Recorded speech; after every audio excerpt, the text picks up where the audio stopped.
O Supremo Tribunal Federal começou a julgar a descriminalização do aborto para mães infectadas por Zika vírus. Antes de qualquer coisa, a gente traz o posicionamento da Igreja por meio de uma nota da CNBB. A Igreja é contra o aborto em qualquer hipótese. Vamos ver. No documento, a presidência da CNBB, porta-voz da Igreja Católica no Brasil, convoca a todos pelo empenho em defesa da vida contra o aborto. A nota, também dirigida para os ministros do Supremo Tribunal Federal, pondera o dom inviolável da vida. É tempo de cuidar. A vida é dom e compromisso. A fé cristã nos compromete na defesa da vida em todas as suas etapas, desde a fecundação até o seu fim natural. A nota também fala da preocupação e perplexidade com a votação na luta sanitária pela vida, neste tempo de pandemia da Covid-19.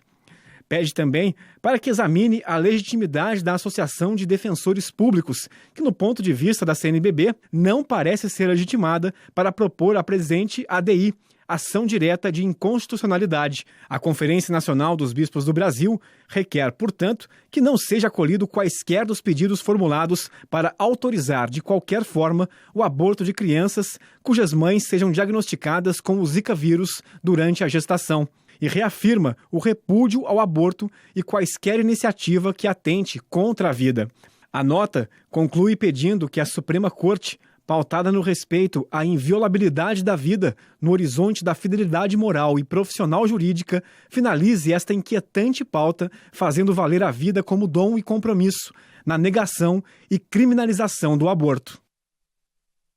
E para falar sobre esse julgamento que acontece no Supremo Tribunal Federal sobre a descriminalização do aborto, caso a gestante tenha sido infectada pelo Zika vírus, nós vamos conversar por Skype com o Dr. Miguel Vidigal, que é jurista da União dos Juristas Católicos do Estado de São Paulo. Dr. Miguel, a gente gostaria primeiro de saber, de fato, o que acontece com essa votação, por que ela está sendo feita. Explica para quem está em casa exatamente o que está acontecendo no Supremo Tribunal Federal. Boa tarde. Boa tarde, Camila. Boa tarde, Luara. Boa tarde a todos que nos assistem. De fato, hoje iniciou-se a votação que chamamos de votação em plenário virtual no STF. O plenário virtual é uma votação em que os ministros, pelo próprio nome já diz, de forma virtual, decidem da ação. A ação, como já foi bastante bem explicado aí na carta que a CNBB enviou, na explicação da carta que a CNBB enviou aos ministros do STF, ela visa a descriminalização do aborto em caso das mães que são portadoras do Zika vírus. Muito embora, é preciso que se diga, não há até hoje uma comprovação definitiva de que as mulheres que são portadoras de Zika vírus terão seus filhos com a deficiência da microcefalia. É verdade que existiram alguns casos, mas não há uma comprovação científica entre as duas coisas. O plenário virtual, quem coloca no plenário virtual é o relator do processo. Quem colocou, no caso, foi a ministra Carmen Lúcia, que é a relatora do processo. Ela colocou há 5 dias, ou seja, na semana passada, e para votação hoje. Todas as sessões de direito de plenário virtual são iniciadas sempre às sextas-feiras, e elas têm 5 dias para serem votadas pelos demais ministros. A relatora, de fato, já votou, acolheu inclusive o pedido da CNBB e de diversos outros institutos,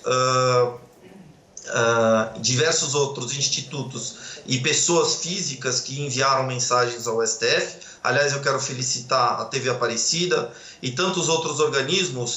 Eu mesmo represento a União dos Juristas Católicos de São Paulo, mas diversas são outras as associações que se manifestaram nesse sentido, mostrando aos ministros do STF a necessidade de que o aborto não seja estendido, nem nesse caso e nem em outro, mas no caso concreto, nesse caso específico. Já temos 4 votos. A ministra Carmen Lúcia, como eu disse, ela aceitou o argumento da Advocacia Geral da União e da PGR de que a ação não deveria sequer ser aceita. O voto da ministra Carmen Lúcia, propriamente, não está disponível ainda, só está disponível a ementa, ou seja, ela julgou que está prejudicada a ação e, portanto, ela vota pelo encerramento da ação. Acompanharam a ministra até agora o ministro Toffoli, o ministro Fachin e o ministro Gilmar Mendes. Todos eles votaram com a relatora. São possíveis 4 votos em uma sessão plenária. Acompanhar o relator, abrir a divergência e, portanto, demonstrar entendimento diferente do relator, acompanhar a divergência ou acompanhar o relator com ressalvas, ou seja, um ou outro ponto do voto do relator seria diferente nesse caso. Doutor Miguel, inclusive, né, tem essa questão também que a própria nota da CNBB traz da ilegitimidade dessa ADI e também fala da perplexidade de estar tendo uma votação, um julgamento numa situação de pandemia.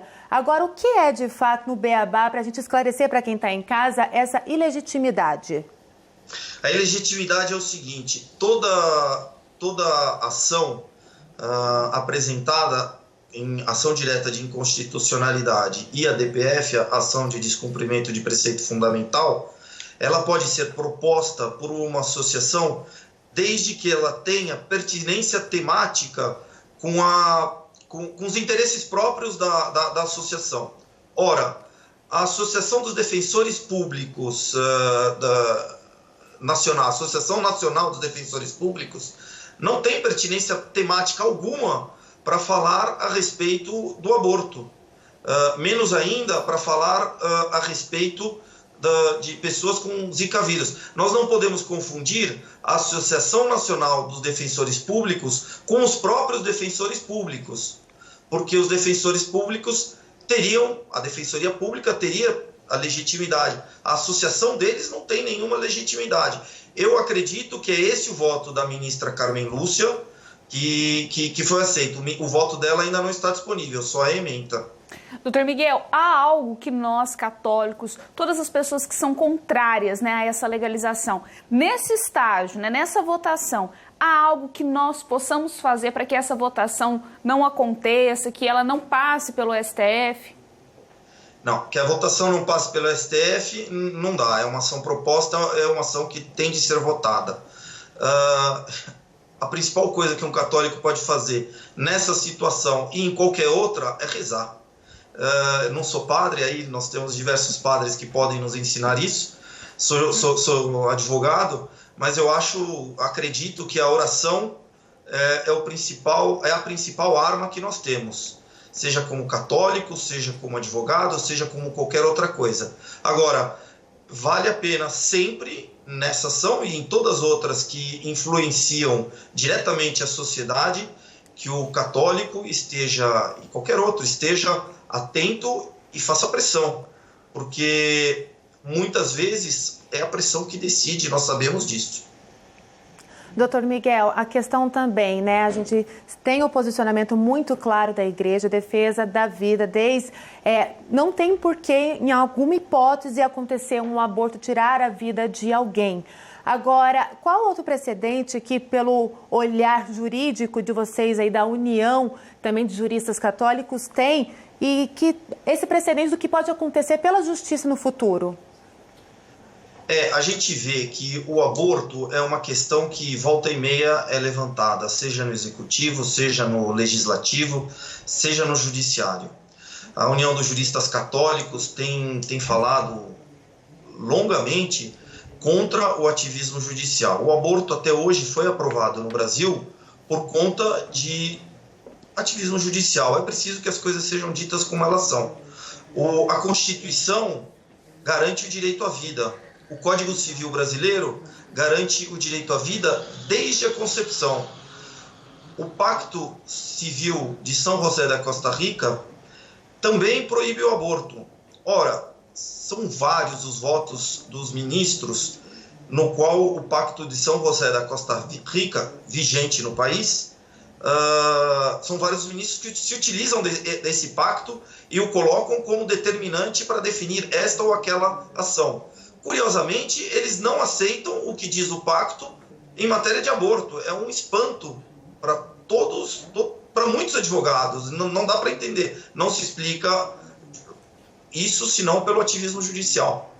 Com certeza. Doutor Miguel, a gente quer agradecer a sua gentileza de nos atender, né, de conversar com a Central da Esperança por Skype, ao vivo. Muito obrigada pela sua gentileza. Muito obrigado, eu que agradeço, Luara e Camila. Nós precisamos agora focar na vida. O Brasil inteiro, o mundo inteiro está preocupado em salvar vidas. Nós não podemos aceitar que no Brasil, como em outros países já aconteceu, infelizmente, a morte prevaleça, a morte no caso do ser mais indefeso, que é o bebê dentro do ventre materno. Muito obrigado e parabéns pela iniciativa de lembrar isso no programa de vocês. Obrigada. Muito obrigada.